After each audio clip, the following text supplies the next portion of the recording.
Life is serious. We call it life or death.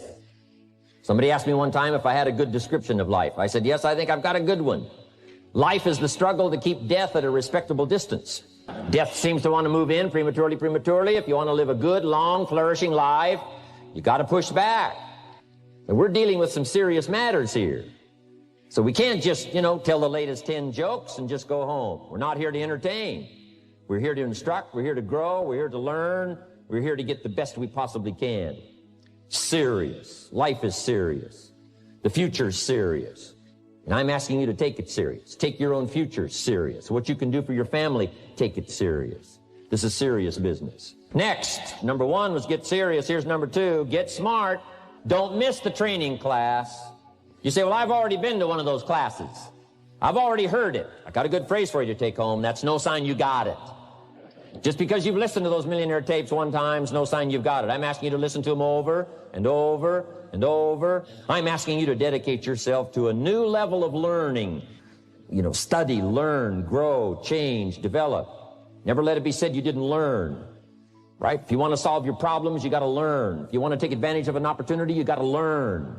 That's what these journals are for. That's what pad and pencil's for. That's what taking notes is for. See if you can't increase your ability to comprehend ideas, information that can be life-transforming. Don't miss the opportunity to learn. Take a good key phrase home. Use it in your training. Don't be lazy in learning. Don't be casual in learning. If you've had a bad week, just sit down and ponder that for a while. Study it. See if you can't pick up some ideas from a poor week and then make a better week. Learn from your own experiences. One way to learn to do it right is do it wrong. That's one way to learn to do it right. Do it wrong. Now, the key is don't let it take too long. If you've done it wrong for a year, we suggest that's long enough. You don't need another year just to prove a point. No, 1 year's enough. Learn from your own experience. Call didn't go well, all the stuff. Guess what they did when they finished that call? They made another call. What else could we do to make it better? How could we possibly improve? This is called the possibility for life change. Starts with education. Don't be lazy in learning. Don't be lazy in picking up the ideas. Learning is the beginning of wealth. Learning is the beginning of life change. Some people want to start with motivation. Here's number 3. You got to get going. You got to take action. The disciplines is the miracle process. And here's how to get the miracle of your future going as far as disciplines are concerned. Number 1, do what you can. You might go home and set a whole new pace for yourself, and we call it cleaning up neglect. Should walk around the block, could walk around the block for your good health. Don't walk around the block. See, you're on the wrong track. Letters you haven't written, conversations you haven't had with your family, somebody you should sit down with when you get back home, get that job done. Don't let neglect destroy your days, destroy your life, and destroy your future. Go back and do what you can. And if you'll do what you can, then life will give you some extraordinary things to do. You got to take care of the small disciplines before life will give you a chance to handle the more complicated disciplines. Start first with the smallest of disciplines. And do not neglect them and do not disregard them as being trifling. Everything matters. Everything's important. Good phrase to take home. All disciplines affect each other. Positive side. Every new discipline affects all your other disciplines. If you'll get some new things going, make some calls you've never made before. Step up your activity level. Step up your labor level. Go for the disciplines. The smallest of disciplines. The least of disciplines. Like keeping your accounts in order. Here's number 4, get better. There isn't any of us that can't get better. So turn on this whole idea of personal development and personal growth. That was what my teacher shared with me that changed my life. I'm telling you, for things to get better, you got to get better. Don't ask for it to change out there. Ask for you to change here. Don't ask for a more favorable wind. We call that naive. Don't ask for better seed, better soil. This is the only planet you got. Just ask that you can get wiser and stronger and better and be able to take care of your own responsibilities. Get better. Develop your own personal philosophy here. Philosophy, major determining factor in how your life works out. Each person's philosophy is like the set of the sail. The same wind blows on us all. The difference in where we arrive at the end of the week, at the end of the month, at the end of the year is not the wind that blows, but what's going to make the major difference? Each person's personal philosophy that sets a better sail, sets a better sail. So don't ask for a more favorable wind. That's like wishing something that's not going to occur. Don't ask for better seed and soil. All you got's what's available. Don't curse what you got. On this planet, all we got's the seed that's here, the soil that's here, the miracle of life that's here, the opportunity that's here, the seasons that are here. That's all we got. Wherever you've come from in your country, the economy you got, that's all you got. The key is to set a better sail and turn what you've got into the miracle of your future. Don't wish it was easier. Wish you were better. Don't wish for less problems. Wish for more skills. And that's the reason for coming here, spending a couple of days of intense effort, taking notes, rolling up your sleeves, going to work, commit yourself to learning so that you can get smarter for the days ahead. If you feel that you're a little bit stalled, wherever you are in your progress, I'm asking you to correct that. I'm asking you to see if you can't possibly be on a more accelerated track toward your possibilities and your full development. Here's what life is all about: to become all that we can possibly be. The full development of all of your potential, that's number one. Number two is the wise use of all of your resources. That's what life is all about. You know, I should have done a lot of things, but I haven't. You know, I got distracted, and all of us, have these challenges. But what could I become?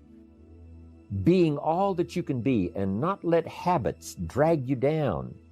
Not let things, sidetrack you from the full development of what you have the capable of being.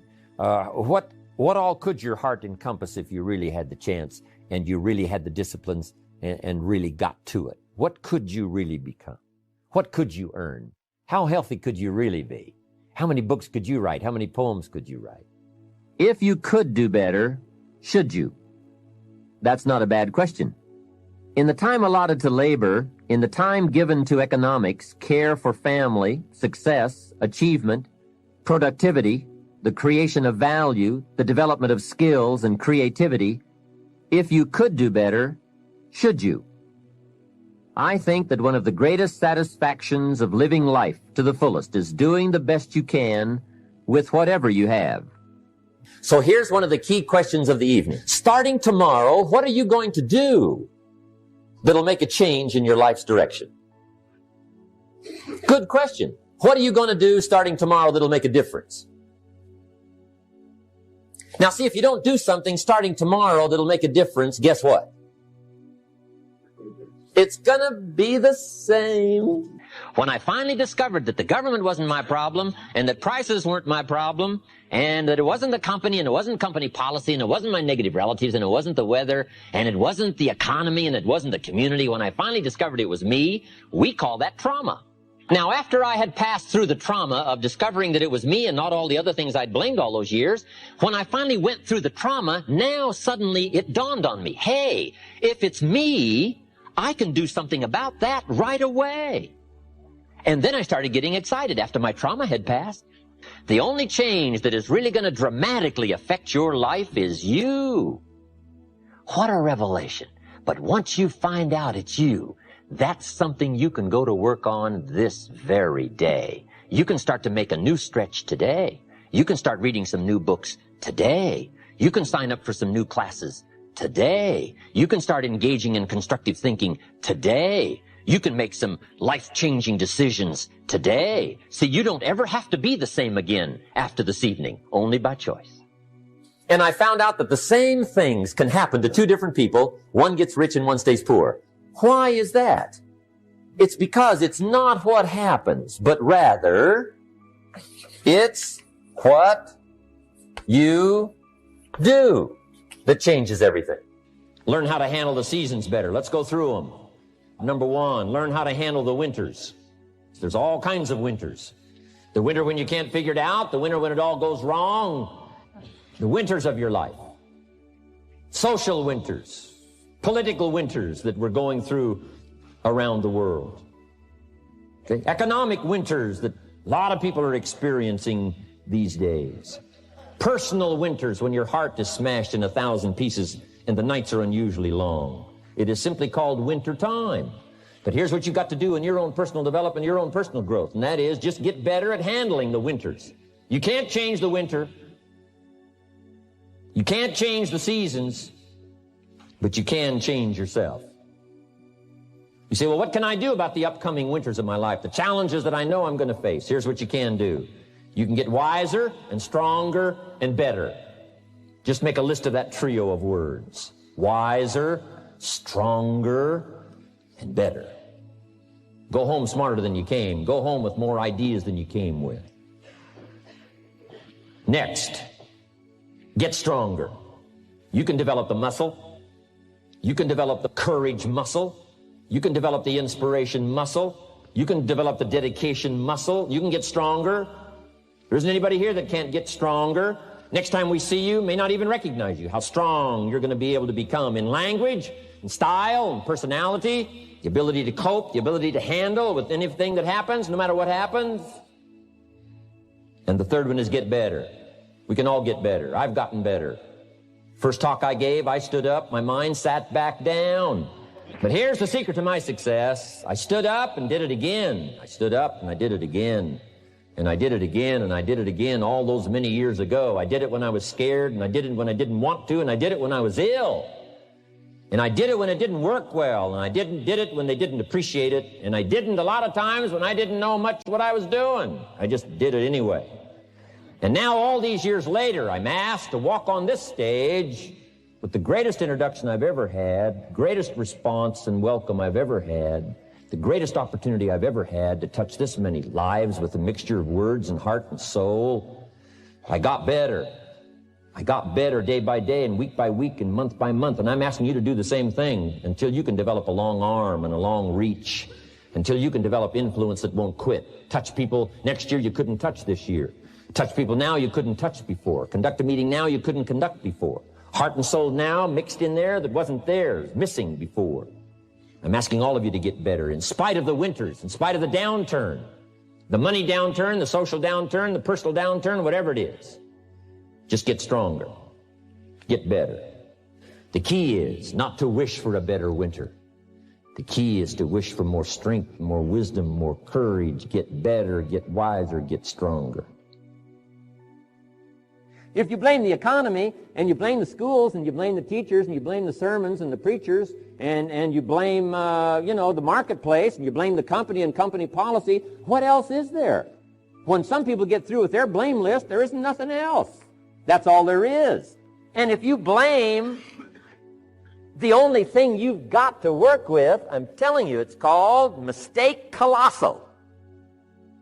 In not understanding that that's all you've got to work with. And if this is all you've got to work with, then you don't change the seed, and you don't change the soil, and you don't change the rain, and you don't change the sunshine, you don't change the seasons. Right? Guy says, I'll take 3 springs, 4 summers, 9 falls, no winters. No, you can't fool with this stuff. You got to take it like it comes. Then what do you change to make your life work well? You got to start with your philosophy. My whole life took on a whole new look and color immediately. And the early results I got from making these philosophical changes tasted so good, I've never stopped the process from that day until this. And I'm telling you, with a little consideration of the refinement of your sail, by setting a better sail, refining your philosophy, your whole life can start to change from today on. You don't have to wait till tomorrow. You don't have to wait till next month. You don't have to wait till spring. You don't have to wait till 93. You can start this whole process immediately. I recommend it. Now, some people do so little thinking, they don't even have their sail up. I mean, you can imagine where they're going to wind up at the end of this week, at the end of this month, at the end of this year. Now's the chance to change, process all this information. So number 1 is philosophy. Okay. And we dealt with all that, where we get ideas from personal experience, from other people's experiences. I don't want to get into all those details because we covered that the last time I was here. But philosophy, that's number 1, my personal opinion. Each person's personal philosophy. Here's the definition of success and failure. Just make this note. Here's failure. A few errors in judgment, repeated every day. Now, you can automatically assume, Mr. Rohn, I say, I can understand that.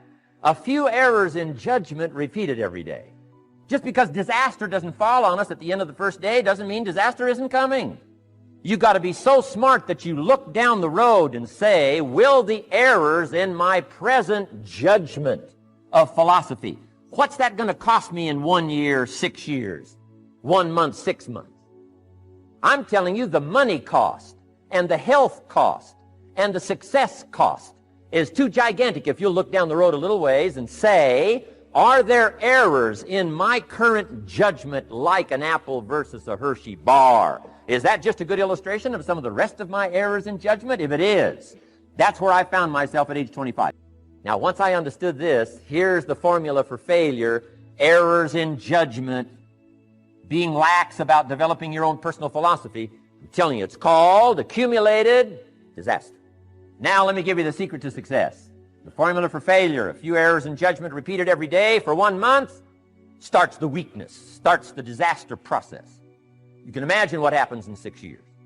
Now, here's the formula for success: a few simple disciplines practiced every day. And you've started a whole new process called a whole new life. A few simple disciplines practiced every day. Eliminate the errors and replace it with disciplines practiced. I'm telling you, you can start this process of life change immediately. After today, you don't ever have to be the same again. Only by choice. You don't have to walk out of here the same as you walked in today. Somebody says, well, what did you go to work on to do all that? I started with my philosophy. I started amending my errors by doing some better thinking, changing my mind, coming up with ideas that I didn't have before I met my teacher. And once that whole process started for me, I'm telling you, I changed my whole life. Within a 6-year period, I was never the same. And I've kept up that process all these years. One of the reasons why I'm here is to continue my craft. I don't want the day to come someday somebody says, you should have heard Jim Rohn 10 years ago when he was really terrific. Guess what I want people to say? I heard him 10 years ago, but you should hear him now. I'm telling you the man works on his craft. I'm telling you the man's done some extra reading. I'm telling you the man doesn't miss a trick.